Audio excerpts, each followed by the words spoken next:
Halo semuanya, kami dari kelompok D11, Praktikum Ergonomi dan Rekayasa Sistem Kerja, akan mempresentasikan tugas besar kami yang berjudul Analisis Beban Kerja Mental Mahasiswa Teknik Industri Unpar Angkatan 2020 yang menjadi pengurus MPSTI periode 2022.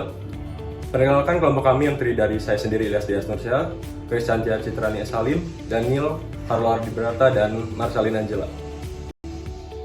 Selanjutnya daftar isi, yaitu yang pertama objek kajian, 2 penerapan ilmu LSK, ketiga poin-poin bentuk edukasi, dan yang keempat adalah perencanaan kreativitas. Objek kajian yang kami kaji yaitu mahasiswa Teknik Industri Unpar Angkatan 2020 yang menjadi pengurus Himpunan Mahasiswa Teknik Industri periode 2022, dan populasi yang menjadi objek kajian dibatasi menjadi staf Himpunan Mahasiswa Teknik Industri Angkatan 2020. Selanjutnya, objek kajian dan diteliti dilatar belakangi oleh beberapa faktor. Yang pertama, mahasiswa Teknik Industri Unpar sedang beradaptasi menjalani perkuliahan dari yang tadinya dilakukan secara daring, sekarang menjadi luring. Yang kedua, terdapat beberapa mahasiswa yang terlibat sebagai staf pengurus himpunan. Yang ketiga, himpunan mahasiswa tersebut sedang mengalami perubahan periode kepengurusan. Dengan demikian, dilakukanlah tinjauan terhadap bentuk kepengurusan periode 2022 agar program-program himpunan mahasiswa periode selanjutnya dapat dirancang dengan memperhatikan beban kerja mental. Kemudian, untuk melakukan penelitian tersebut, kami menerapkan keilmuan bidang ergonomi dan rekayasa sistem kerja, yaitu NASA-TLX, yang merupakan metode pengukuran beban kerja mental secara subjektif. Hal tersebut dilakukan dengan membagi dimensi sebanyak 6 buah untuk menilai beban kerja mental pada sebuah pekerjaan. Metode tersebut dipilih karena responden yang diuji sudah mengenal cara pengambilan data dengan menggunakan NASA-TLX. Selain itu, penilaian secara subjektif ini tidak memerlukan alat khusus yang spesifik untuk pengambilan datanya dan dapat dilakukan dalam periode waktu yang terbatas dan singkat. Selanjutnya, kami memberikan link Google Form kepada mahasiswa Teknik Industri Unpar Angkatan 2020 yang menjadi staf pengurus HMPSTI 2022. Isi dari Google Form yang kami berikan merupakan pengisian NASA-TLX menggunakan 6 dimensi untuk menilai beban mental. Mental demand, physical demand, temporal demand, effort, dan juga frustration.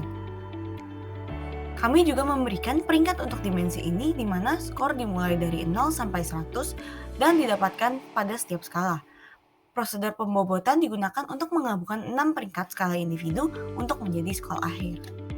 Setelah kami mendapatkan semua data yang dibutuhkan dari populasi, kami mengolah data NASA-TLX untuk mendapatkan nilai MWL secara individu.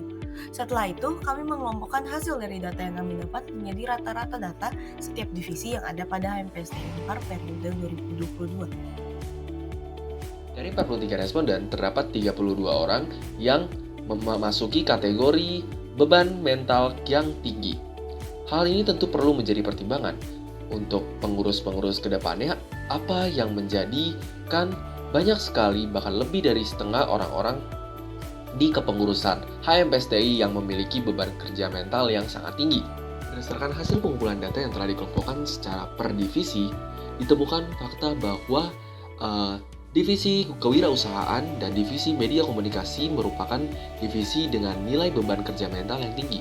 Hal tersebut dapat terjadi karena dari informasi yang kami dapat bahwa media informasi dan komunikasi sering sekali mendapatkan job desk yang di luar dari hal yang harusnya dikerjakan, sehingga mereka mendapatkan beban kerja mental yang lebih tinggi daripada divisi-divisi lainnya. Sedangkan kalau divisi wirausaha, mereka menjalankan program kerja yang berjalan hampir lebih dari 8 bulan sehingga mereka tidak mendapatkan jeda dari program kerja yang mereka jalankan. Kemudian dari pengolahan data, kita dapat melihat NASA-TLX hasil dari responden dari 6 aspek dari NASA-TLX itu sendiri, di mana dengan nilai tertinggi yang masih dipegang oleh performansi, disusul oleh temporal demand atau tekanan waktu, dan disusul oleh rasa frustasi, di mana kondisi tersebut menjadikan kita sedikit bersyukur terhadap performansi yang tinggi di mana seseorang menilai hasil kerjanya dengan sangat baik. Akan tetapi hal tersebut disusul dengan tekanan waktu dari mahasiswa itu sendiri.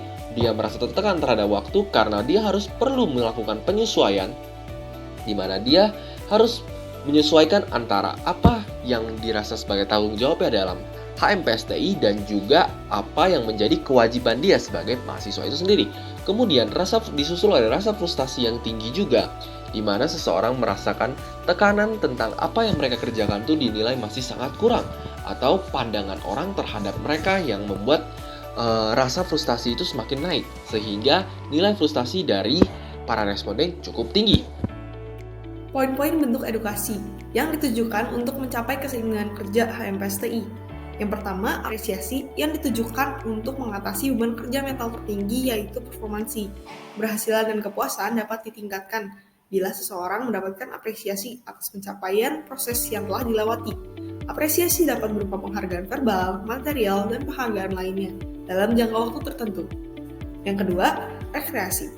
Pekerjaan yang dilakukan cenderung melelahkan. Perlu dilakukan aktivitas hiburan di samping kegiatan profesional untuk mengurangi tekanan mental dari segi waktu. Misalnya dengan mengadakan kegiatan kebersamaan sehingga mengurangi kejenuhan staf. Selanjutnya ada beban kerja mental. Adapun beban mental, frustasi atau rasa tidak nyaman, putus asa, tersinggung dan terganggu. Staf HMPSTI kurang merasakan perasaan aman, puas, nyaman, dan kepuasan diri yang dirasakan. Hal ini dapat diatasi dengan pendampingan oleh koordinator divisi sehingga staf selalu mendapat dukungan moral.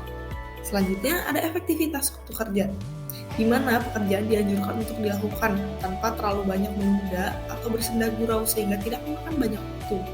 Yang terakhir ada sistem KPI atau Key Performance Index, merupakan sistem yang menjadikan performasi di sebuah pekerjaan dapat dilihat secara jelas dan memiliki standar tertentu, sehingga tingkat kepuasan pengurus terhadap proses atau pencapaiannya dapat meningkat. Untuk perencanaan kreativitas sendiri, akan dilakukan tindakan pencegahan beban mental berlebih untuk meningkatkan produktivitas HMPSTI. Yang dapat dilakukan, yang pertama memberikan perhatian lebih kepada staf. Lakukan kegiatan kebersamaan secara rutin sekaligus menanyakan kondisi beban masing-masing oleh setiap koordinator divisi. Yang kedua, lakukan survei secara rutin.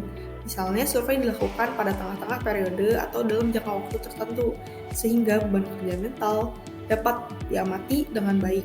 Hal ini dapat dilakukan juga dengan metode yang sama, yaitu pembuatan kuesioner NASA TLX, di mana setiap dari responden akan mengisi kuesioner tersebut untuk diamati kemudian lebih lanjut hasil NASA TLX masing-masing anggota.